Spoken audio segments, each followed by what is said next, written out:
कुरान हमारे यहाँ, कुरान हमारे घरों में, कुरान हमारी मस्जिदों में पढ़ वो लोग रहे हैं और तरक्की वो कर रहे हैं।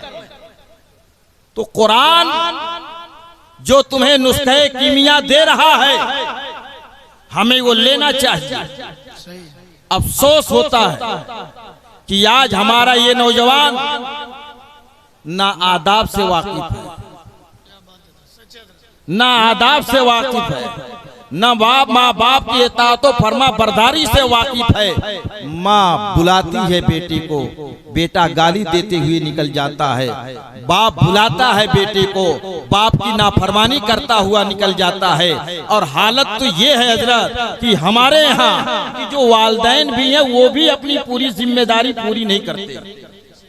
अगर हमने अपने बच्चों को अच्छी तालीम दी होती, उलमा से करीब रखा होता, मदारिस से करीब रखा होता, मसाजिद से करीब रखा होता, बुजुर्गों से करीब रखा होता, तो आज ये हालत नहीं होती। लेकिन अफसोस होता है कि जिस एक बच्चे को परवरिश देने के लिए, परवान चढ़ाने के लिए एक माँ बाप अपना खून और पसीना एक कर देते हैं। बाप अपना गांव छोड़ करके, अपना मोहल्ला छोड़ करके, अपनी धरती छोड़ करके, यहाँ से लेकर के भिवंडी तक, बम्बई तक इसलिए जाता है ताकि मेरे बेटे के रोजी रोटी का इंतजाम हो सके, उसके कपड़े का इंतजाम हो सके, उसके खाने पीने का इंतजाम हो सके, उसके रहने सहने का इंतजाम हो सके।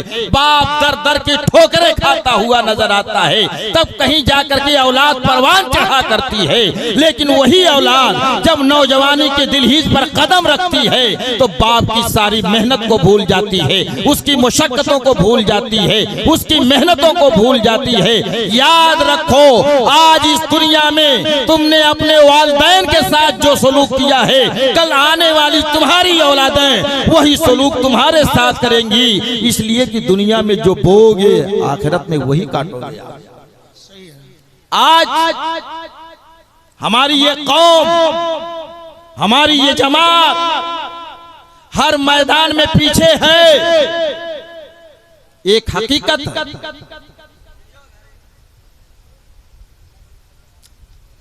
हमारे यहाँ तालीमी मिजाज नहीं, तिजारती मिजाज नहीं, सियासी मिजाज नहीं। लेकिन हम लोग कभी भी आज तक इस बात पर मुत्तफिक नहीं हुए कि हमारे जो बच्चे तालीम से कोसों दूर हैं उन्हें तालीम से करीब कैसे किया जाए।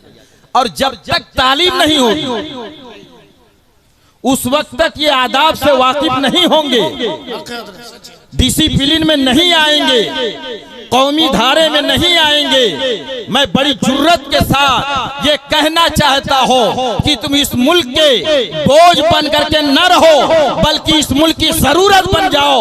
तब दुनिया तुम्हें अपने आंखों पर उठाती हुई नजर आएगी, अपने सर पर बिठाती हुई नजर आएगी। लेकिन अफसोस ये है कि हम इस धरती के बोझ बनते चले जा रहे हैं। बताओ तो सही, अगर आज हमारे घर में एक आलिम है तो उसकी इज्जत नहीं हो रही है, हाफिज़े कुरान है तो उसकी इज्जत नहीं हो रही है। हाल तो यहाँ है कि सेठिया साहब बैठ करके इंतजार करते हैं, मौलाना गुजर रहा है मुझसे सलाम करेगा, सर उठा उठा करके मौलाना की तरफ देखता है, हाफिज़े कुरान की तरफ देखता है, मगर उसे सलाम करने की तौफीक नहीं होती है। वो ये चाहता है कि मौलाना खुद चल करके आए मुझसे सलाम करे, हाफिज़े कुरान खुद आए मुझसे सलाम करे। अरे वो तुमसे सलाम करने का मुहताज नहीं है, वो उसकी मोहब्बत है, उसकी तरबियत है, उसकी तालीम है कि तुमसे आगे बढ़ करके वो सलाम किया करता है। इसलिए उस्ताज़े मोहतरम ने उसे वही चीज सिखाई है। तो अल्लाहु अकबर, मेरे समाज के लोगों, मेरी कौम के लोगों, तुमको तो इतना सोचना ही पड़ेगा कि अगर हमें आगे बढ़ना है, अगर हमें तरक्की करना है, इल्म के मैदान में आगे बढ़ना है, सियासत के मैदान में आगे बढ़ना है, तिजारत के मैदान में आगे बढ़ना है, तो सबसे पहले हमें अपने उलमा से करीब होना पड़ेगा। बहुत खूब, सच है। उलमा से करीब रहोगे, परवरदिगारे आलम उलमा की बरकत से तुम्हें आगे बढ़ा देगा इंशाअल्लाह। आप तो अगर मैं बताऊं कि आज हमारे कौम में उलमा है, हुफ्फाज़े किराम है, अब ये बताइए, बच्चे जो हमारे सामने बैठे हुए हैं, तवज्जो चाहता हूं, फैजी साहब आएंगे, लेकिन जो चीज मैं दे के जाऊंगा आप जिंदगी भर याद रखेंगे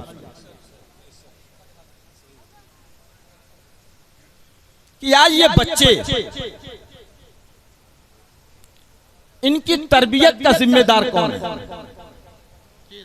इनकी परवरिश का जिम्मेदार कौन है, समाज में खड़ा करने के लिए जिम्मेदार कौन है, इनको परवान चढ़ाने का जिम्मेदार कौन है। मैं आपसे पूछना चाहता हूं कि तुम दौलत कमाने में मगन हो, तुम पैसा कमाने में मगन हो, भिवंडी पावर लूम चलाने में तुम मगन हो, लेकिन तुम्हारा बेटा किसी गली में झगड़ा कर रहा है, किसी कूचे में झगड़ा कर रहा है, किसी का ताला तोड़ रहा है, शराबखोरी भी कर रहा है, नशाखोरी भी कर रहा है, एमडी का आदी भी बन रहा है। तो सुनो तो सही, बच्चों को पैदा कर लेना ये कमाल की बात नहीं है, बल्कि पैदा किए हुए बच्चे को सही तरबियत दे देना ये सबसे बड़े कमाल की बात हुआ करती है। सच है, सच है। बहुत खूब। अगर आपके पास लाखों रुपया हो जी। और वो गायब हो जाए तो आप उसे फिर से अपनी मेहनत शाका से कमा करके वापस ला सकते हैं। जी। लेकिन अगर हमारी औलादों का कदम डगमगा गया, हमारे नौजवानों का कदम डगमगा गया, बेराह रवि के वो शिकार हो गए, तालीम से वो दूर हो गए, स्कूलों कॉलेजेस से वो दूर हो गए, तो फिर समझ लेना कि इस कौम का मुस्तकबिल तारीख होता चला जाएगा, इस कौम का मुस्तकबिल तारीख होता चला जाएगा।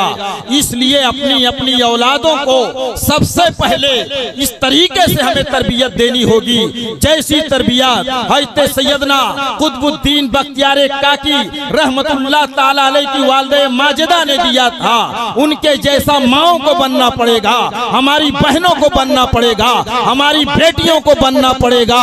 आज तो हालत हमारे घरों में ये हो गई है कि सुबह क्या होती है, नमाज़े फजर में हमें उठना नहीं है, नमाज हमें पढ़नी नहीं है, कुरान की तिलावत हमें करनी नहीं है, और हालत तो ये है कि हमारे घर के नौजवानों को अब सूरज जगाता है तब ये उठते हैं, और दुनिया की वही कौम तरक्की कर सकती है जो सूरज को जगाती है, वो कौम तरक्की करती है, और जिसे सूरज जगाता है वो दुनिया पस्ती के दलदल में धंसती हुई चली जाती है। लेकिन अफसोस है हमें इसकी कोई फिक्र नहीं होती है। सुबह तो होती है, फजर तो होती है, सूरज तो निकलता है, लेकिन हमारे घर का नौजवान अपने बिस्तर पर 6 बजे तक, 7 बजे तक, 8 बजे तक, 9 बजे तक पड़ा रहता है, और जब उठता है हजरत तो ना बिस्मिल्लाह है, ना ला इलाहा इल्लल्लाह है, ना कलमे तैयबा है, बस क्या है एक छोटी सी पुड़िया निकालता है और उसे फाड़ता है, जबकि उसे मालूम है कि उस पर लोगों लगा हुआ है, इसे खाना कैंसर की दावत देता है,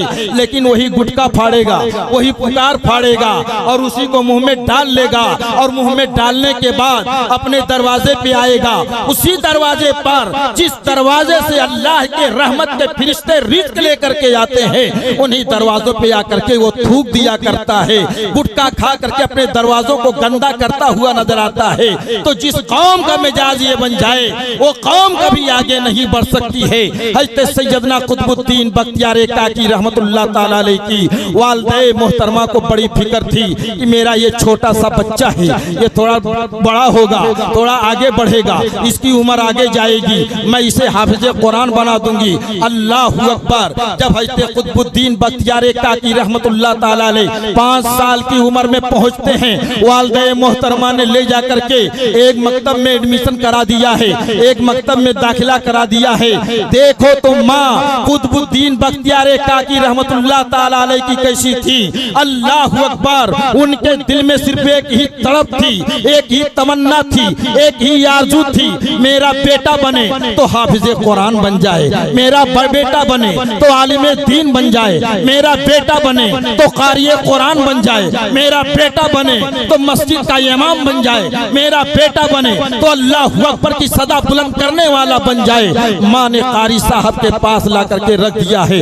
अल्लाह अकबर। कारी साहब के सामने जब हज़रत कुतुबुद्दीन बख्तियार काकी रहमतुल्लाह ताला अलैह ने अपने आप को ज़ानुए अदब को तह किया और आपने उसके आदाब इकराम बताए, आपने समझा और उसके बाद जब कुरान खानी शुरू हो रही है, अल्लाह अकबर, आपने बरजस्ता तौर पे कहा था कि ऐ उस्ताज़े मोहतरम, मैं कुरान के पहले पारे से नहीं बल्कि मैं कुरान के 15वें सिपारे से पढ़ूंगा। उस्ताद साहब की हैरानी और परेशानी की इंतहा न रही। 5 साल का बच्चा है और ये कह रहा है कि मैं कुरान के 15वें पारे से पढ़ूंगा।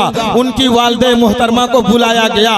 बापर्दा खातून कुतुबुद्दीन बख्तियार काकी की वालिदा मोहतरमा जब आती हैं, कारी साहब ने पूछा, उस्ताद मोहतरम ने पूछा, बच्चा तो ऐसे ऐसे दावे कर रहा है, अल्लाह अकबर, बताओ तो क्या मामला है। हज़रत कुतुबुद्दीन बख्तियार काकी फरमाते हैं, ऐ मेरे उस्ताद मोहतरम, मुझे तो कुरान के 14 पारे याद हैं और जब कुरान खोला जा रहा उनके सामने तो हज़रत सैयदना कुतुबुद्दीन बख्तियार काकी फरमाते हैं, ऐ मेरे उस्ताद मोहतरम, मुझे कुरान खोलने की जरूरत नहीं है, मुझे कुरान के 14 पारे हिफ्ज़ हो चुके हैं और मैं कुरान के इन 14 पारों को सुना सकता हूँ। अल्लाह अकबर। जब उस्ताद मोहतरम ने हकीकत जानी तो उन्हें यह पता चला कि वालिदा मोहतरमा कुरान के 14 पारों की हाफिजा हैं और उनका ये मामूल था कि जब तक बाद नमाज़े फज्र कुरान के इन 14 पारों की तिलावत ना कर लिया करती थी, उस वक्त तक दुनिया का कोई कारोबार नहीं करती थी, कोई काम नहीं करती थी। और उसी की ये बरकत है कि कुतुबुद्दीन बख्तियार काकी 5 साल की उम्र में 14 पारों के हाफिज़े कुरान बनकर के तैयार हो गए। बहुत उम्दा हज़रत। नारे तकबीर, नारे रिसालत, अज़मते कुरान, अज़मते वालिदैन। बहुत उम्दा माशाअल्लाह। तो आज हमारी माओं को भी वही सीरत अपनानी पड़ेगी। सही है। माओं की सीरत से औलाद की सीरत बनती है। माँ अगर नेक हो क्या बात है, तो औलाद नेक पैदा होती है। सच है, हक है। माँ अगर बापर्दा हो तो औलाद बाहया पैदा होती है। माँ अगर नमाज पढ़ने वाली होती है तो बेटा भी इमाम पैदा होता है और माँ अगर कुरान पढ़ने वाली फातिमा होती है तो करबला की धरती पर नेज़े के नोक पर कुरान सुनाने वाला हुसैन पैदा होता है। क्या बात है। आज हमारे घरों में जो बिगाड़ है, माशरे में जो बिगाड़ है, मोहल्लों में जो गाली गलूज है, जो लोग नशों के शिकार बनते चले जा रहे हैं, यकीनन कहीं ना कहीं वालिदैन की जिम्मेदारी बनती है। और वो कौम बहुत ज्यादा रुस्वा और जलील होती है जिस कौम के नौजवान नशाखोरी के शिकार हो जाते हैं। इतनी कीमती जान, इतनी बेशबहा दौलत जिस एक औलाद को बचाने के लिए, जिस एक बेटे को बुखार से बचाने के लिए माँ बाप अपनी सब कुछ कुर्बान कर देते हैं, अगर वो बेटा तुम्हारे हाथों से निकल जाए, वो नौजवान तुम्हारे हाथों से निकल जाए, वो नौजवान नशे का आदी हो जाए, वो नौजवान एमडी का आदी हो जाए, गांजा और भांग खाने लगे, तो बताओ उस कौम का हाल क्या होगा। और आज तो हाल ये है कि जो समाज में सबसे बड़ा बदमाश लड़का होता है, अगर उसके साथ किसी और का लड़का होता तो सीना ठोक के कहते हैं मेरा बेटा तो फला के साथ है, मेरा बेटा फला के साथ रहता है। अरे फला के साथ तो रहता है, आज मोहल्ले वालों को गाली दे रहा है, सड़कों पे झगड़ा कर रहा है, किसी का ताला तोड़ रहा है। कल जब वहां पे बाज नहीं पाएगा तो कल घर में आकर के तुम्हारा गला भी दबा सकता है। इसलिए औलाद बड़ी कीमती है, इसे बचा लो, इनकी तालीम पर, इनकी तरबियत पर, इनकी परवरिश पर हमें तवज्जो देने की सख्त जरूरत है। आज हमारे अंदर हज़रत सैयदना अबू बकर सिद्दीक रज़ी अल्लाह ताला अन्हु की तारीख नहीं पढ़ी जा रही है, उम्र फारूक आज़म की तारीख नहीं पढ़ी जा रही है, मौला उस्मान गनी की तारीख नहीं पढ़ी जा रही है, मौला अली की तारीख नहीं पढ़ी जा रही है। हुसैन जिंदाबाद का नारा हम हर मुहर्रम में लगाते हैं, अली जिंदाबाद का नारा हर मुहर्रम में लगाया जा रहा है, मगर हुसैन की रूह क्या तुमसे पुकार रही है ये हमारे अंदर नहीं है। हुसैनियत हमसे क्या मांग रही है ये हमारे अंदर नहीं है। बताओ तो सही, सैयदना इमाम हुसैन आली मकाम, अल्लाह अकबर, वो आली मर्तबा शहजादे थे, सैयदा फातिमा ज़हरा के आगोश में पलने वाले, नबी रहमत सल्लल्लाहु ताला अलैहि वसल्लम की तरबियत में रहने वाले, अल्लाह अकबर, वो शहजादे हैं जिनकी सब बलाएं ले रहे हैं, जिनकी इज्जत की जा रही है, जिनकी तौकीर की जा रही है, जिनके हुस्न की ज़ियारत की जा रही है। उस हुसैन आज़म को मदीने से निकल करके मक्के में आने की क्या जरूरत थी? मक्के से निकल करके करबला जाने की क्या जरूरत थी? नौजवानों सुनो तो सही, सही तरीके से निज़ाम मुस्तफा देने के लिए इमाम हुसैन आली मकाम अपने घर को छोड़ रहे हैं, अपने वतन को छोड़ रहे हैं, आईने शरीयत की हिफाजत के लिए जा रहे हैं, निज़ाम मुस्तफा की हिफाजत के लिए जा रहे हैं, हुदूदुल्लाह की हिफाजत के लिए जा रहे हैं। हुसैनियत जिंदाबाद का तो नारा लगाते हैं, मगर हुसैनी मिशन पर आज तक हमने काम नहीं किया है। इमाम हुसैन आली मकाम ने मैदान करबला में हमें कौन सा दर्स दिया था? एक तरफ 22,000 यजीदियों का लश्कर था, तो एक जानिब हुसैनी लश्कर 72 नफूसे कुद्सिया पर शामिल था। अल्लाहु अकबर। लेकिन इमाम हुसैन आली मकाम के अज़्म को सलाम, उनकी हिम्मत को सलाम, उनकी जमा मर्दी को सलाम, उनकी बेबाकी को सलाम, उनके सदाए हक को सलाम। अल्लाहु अकबर। वही कुरान जिसे आपने जुज़दान में बांध करके अपने घरों में कैद कर दिया है, उसी कुरान को बचाने के लिए हुसैन करबला में थे। जिस रुकू की अहमियत तुम्हें समझ में नहीं आ रही है, उसी रुकू की अजमत को बचाने के लिए हुसैन मैदान करबला में थे। जिस कयाम की फजीलत तुम्हें नहीं मालूम पड़ रही है, उसी कयाम को बचाने के लिए हुसैन करबला में थे। जिस सजदे की हुर्मत को तुम्हारी समझ में नहीं आ रही है, उसी सजदे की हुर्मत को बचाने के लिए हुसैन मैदान करबला में थे। अल्लाहु अकबर। सैयदना इमाम हुसैन आली मकाम रज़ी अल्लाह ताला अन्हु ने इसी दीन इस्लाम को बचाने के लिए मैदान करबला में अपनी कुर्बानी पेश फरमा दी। बहुत अच्छे। नारे तकबीर, नारे रिसालत। माशाअल्लाह। खाली कर दें आप, रास्ता आने दे भी स्टेज पे आएंगे, सब देखिएगा सुनिएगा। शहंशाह तरन्नुम। बैठ जाए आप लोग, बैठिए। मैदाने तरन्नुम के बेताज बादशाह अल्हम्दुलिल्लाह कारी मोहम्मद अली फजली साहब।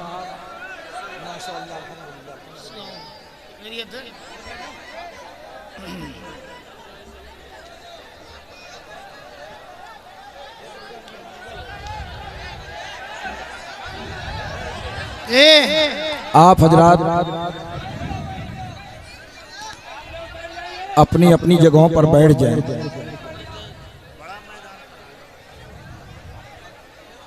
एक हुस्न है, दीवाने यहाँ लाखों में हैं और इंशाअल्लाह भी खड़े होंगे, तो जो दीदार जहां से करना चाहेगा इंशाअल्लाह वो दीदार होगा। और जब मदीने की गलियों की ये सैर कराते हैं तो हर नौजवान अपनी जगहों पर झूमने लगता है। थोड़ा डिसिप्लिन बना लीजिए आप लोग। देखिए, मेहमान जब आ जाता है, अगर आप शोर शराबा करेंगे, अफरा तफरी करेंगे, तो फिर उसका भी मूड नहीं बनता।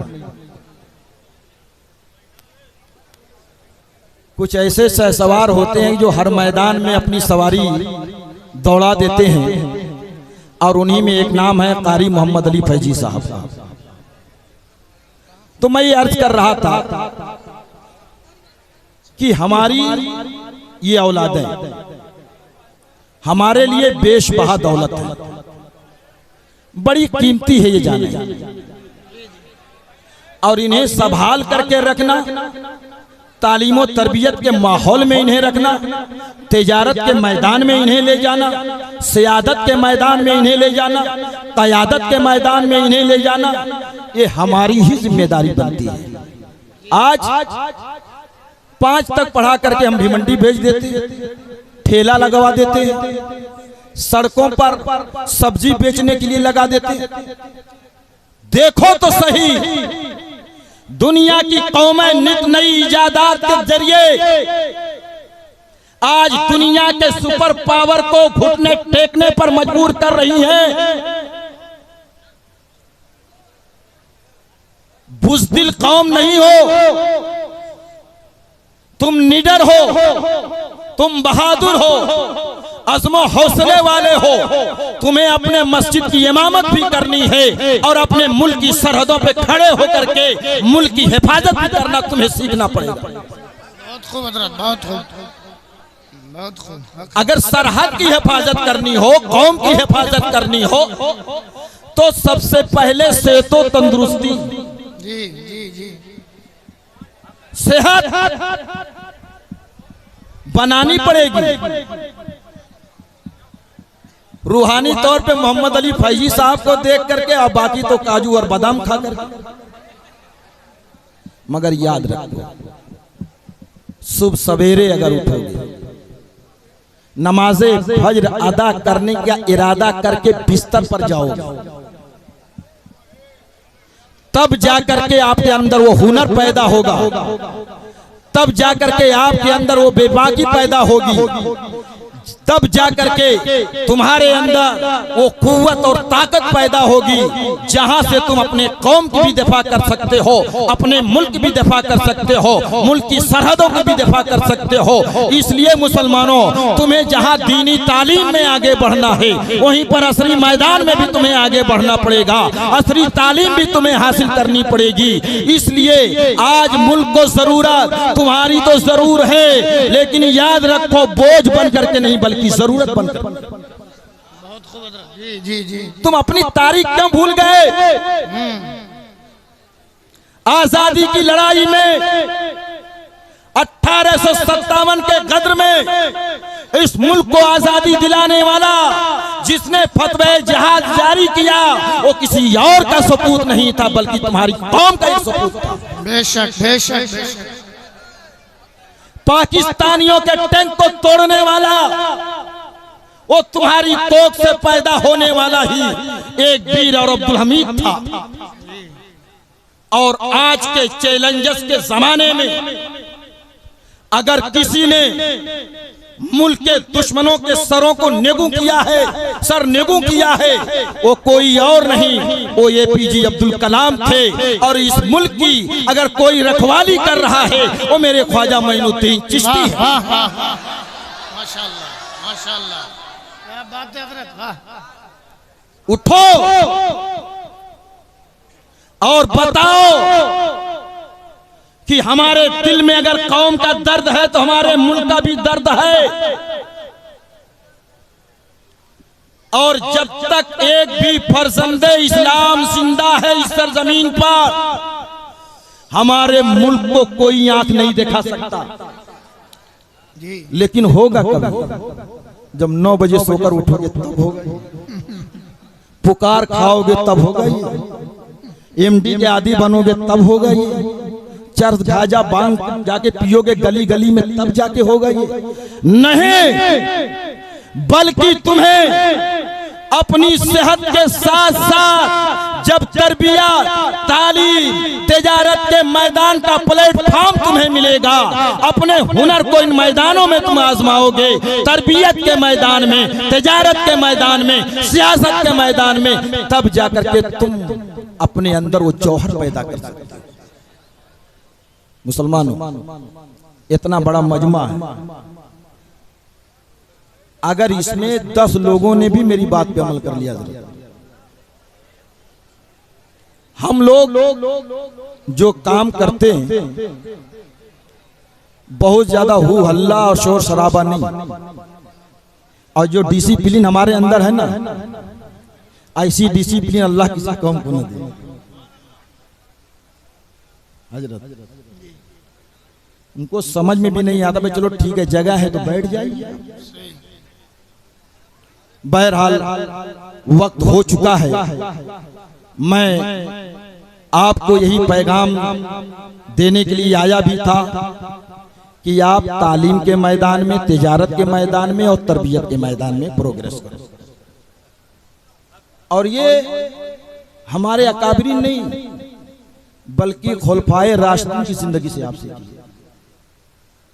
हज़रत सैयदना उस्मान गनी रज़ी अल्लाह ताला इतने बड़े ताजिर, इतने बड़े ताजिर कि आज 14 नहीं 1450 साल गुजर जाने के बाद भी उनका अकाउंट, उनका खाता मक्के में भी चल रहा है और मदीने में भी चल रहा है।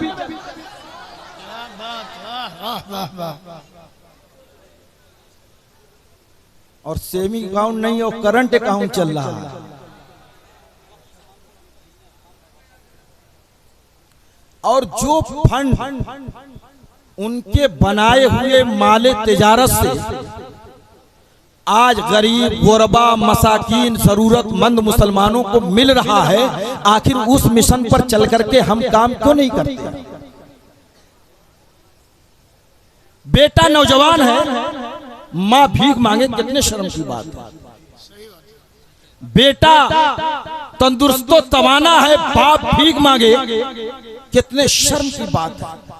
मेरे आका सल्लल्लाहु ताला अलैहि वसल्लम की बड़ी प्यारी हदीस मैं आपको बता करके रुखसत हो रहा हूं कि एक सहाबी रसूल बड़े परेशान हाल, घर में खाने के लिए हजरत कुछ नहीं, बारगाहे रिसालत में आप सल्लल्लाहु ताला अलैहि वसल्लम में हाजिर हुए। कहा या रसूल अल्लाह मेरे पास कुछ नहीं है। मेरे प्यारे आका सल्लल्लाहु ताला अलैहि वसल्लम ने फरमाया कुछ नहीं है? बोले या रसूल अल्लाह कुछ भी नहीं। बोले घर में कुछ भी नहीं? कहा या रसूल अल्लाह एक फटे पुराने कंबल के अलावा कुछ नहीं है। मेरे आका ने फरमाया ले आओ। गए अपना कंबल ला करके बारगाहे रिसालत में हाजिर किया।